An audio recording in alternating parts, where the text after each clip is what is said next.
On Monday, police used a water cannon to stop former FDC presidential candidate Dr. Kizza Besigye from addressing party supporters in Kireka.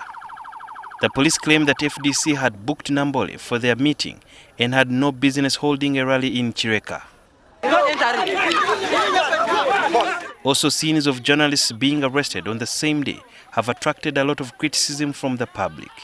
The main argument by protesters has been that the Constitution guarantees freedom of assembly, while the police enforces the Public Order Management Act to oversee the protests or assemblies. They had notified us and the clearance, I think, had been given for them to have a public meeting within an enclosed setting so that they can deliberate freely. You get it? Now, of course, Nambole has its renovations that are taking place, so they couldn't. They were advised to get an alternative enclosed setting. Instead, they opted for a parking area. A parking area is an open space. And you're talking about 2,000 participants. So that one brings in issues of crime and safety. I want a policeman to give me one instance where we are the ones who went to provoke them. Because you call a meeting, you don't want police even to attend. They are the first at the venue. In the case of Nambole, I had invited people to arrive at 9. Police came at midnight a day before. Uninvited, took over the venue, barricaded the roads. So it is not in our interest because we don't want to recruit police. I have seen colleagues in NRM who think that our intention is to generate publicity. You can't be a political party that does not want to speak to people. We always want to speak. We incur the costs. These differing interpretations of the law and the rights of protesters have led to numerous confrontations. According to some security experts, sometimes police use excessive force. I think the best would have been that they deploy more police officers, because if you're more, you have the confidence.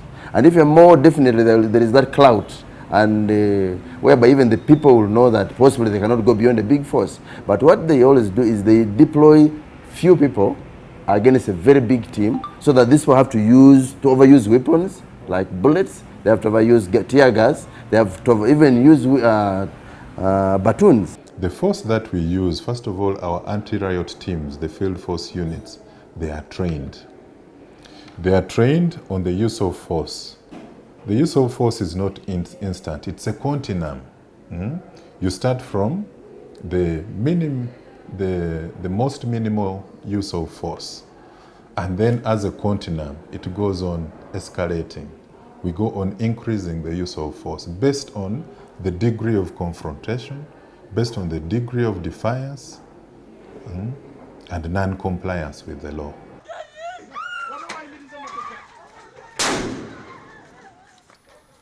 Now, experts are proposing that to end such confrontations, there is a need to inculcate a culture of peace in the community.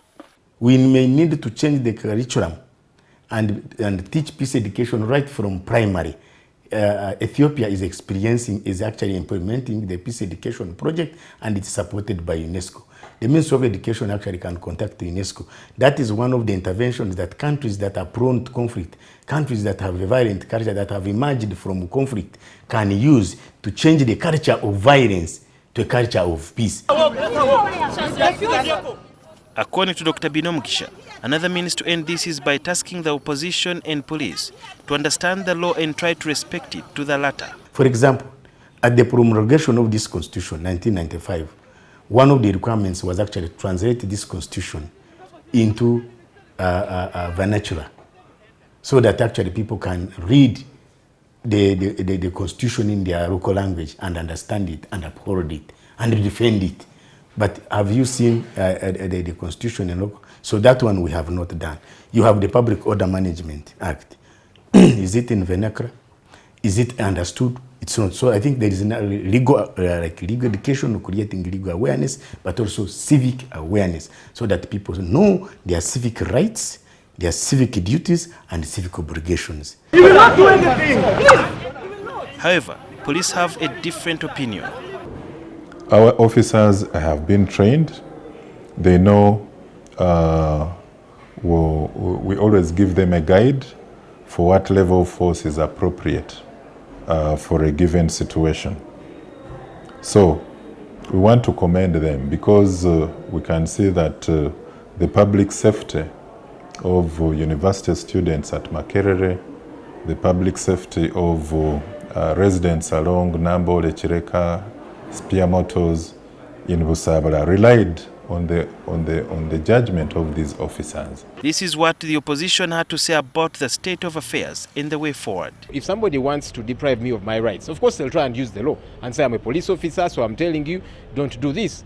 But for heaven's sake, if by you telling me not to do that, you are violating my right, I should be able to dig in my heels and say, no, sir, I'm entitled to do this. I don't break any law by doing this, and so I'll keep doing it. Until some of these political actors, activists, and so on start giving fair and respectful treatment to the police. If they do that, definitely you're not going to see issues of violent protests, rowdy protests, and so on and so forth. On many occasions, the opposition has condemned police against brutality, but it has also been put on spotlight for failing to condemn some of the actions by the protesters, which some critics look at as opposition playing double standards. When you push people to the wall, because action and reaction are equal, it's just that they are opposite, all right? And so government needs to be careful not to push people to the wall, because when you press the nose so hard, blood will ooze out. Sudhir Byaruhanga, NTV.